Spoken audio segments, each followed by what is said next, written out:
ਬਾਬੇ ਮਿਹਨਤ ਕਰਨਾ ਬਹੁਤ ਔਖਾ ਕੰਮ ਆ, ਲੋਕਾਂ ਤੇ ਹੱਸਣਾ ਸੌਖਾ ਕੰਮ ਆ। ਇਸੇ ਕਰਕੇ ਮੈਂ ਮਿਹਨਤ ਨਹੀਂ ਕਰਦਾ, ਲੋਕਾਂ ਤੇ ਹੱਸਦਾ।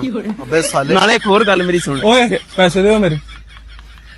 ਦੇ ਦਿੰਦਾ ਪੈਸੇ, ਪਿਆਰ ਨਾਲ ਗਲਾ ਤੂੰ ਐਵੇਂ ਪਿਆਰ ਨਾਲ ਗੱਲ। ਮੇਰਾ ਤਰੀਕਾ ਤੇਰਾ ਪੈਸੇ ਮੰਗਣ ਦਾ। ਹੈਲੋ ਮੇਰੀ ਗੱਲ ਸੁਣ ਮਾਮਾ, ਚੌਂਕ 'ਚ ਸਾਰੇ ਲੋਕੀ ਵੇਖਣ ਦੇ ਮੇਰੇ ਯਾਰ ਨੂੰ ਤੂੰ ਜ਼ਲੀਲ ਕਰਨ ਦੇ ਆ। ਹਾਂ। ਕਿੰਨੇ ਪੈਸੇ ਤੇਰੇ ਮੈਂ ਦੇਣਾ ਵਾ? 20,000 ਰੁਪਇਆ। ਦੇ ਦੇ ਪੈਸੇ, ਮੂੰਹ ਤੇ ਮਾਰ ਦੇ। ਹਾਂ ਦੇ।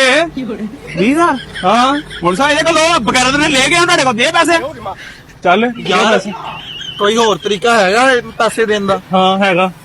ਮੈਂ ਦੇ ਦਿੰਦਾ ਯਾਰ। ਚੱਲ ਓ ਭਾਈ ਏਦਾਂ ਨਹੀਂ ਮੈਂ ਦਿੰਨੇ, ਏਦਾਂ ਨਹੀਂ ਮੈਂ ਦਿੰਨਾ ਪੈਸੇ। ਹਲੋ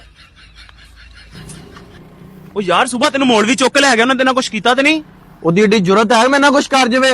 ਤੂੰ ਕਿਸੇ ਭਲੇਖਾਂ 'ਚ ਤੇ ਉਹ ਵੀ ਕਿਸੇ ਭਲੇਖੇ 'ਚ ਆ।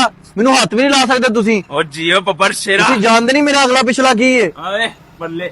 ਏ ਯਾਰ ਦਰਦ ਜੀ ਹੋ ਰਹੀ ਹੈ। ਹਾਏ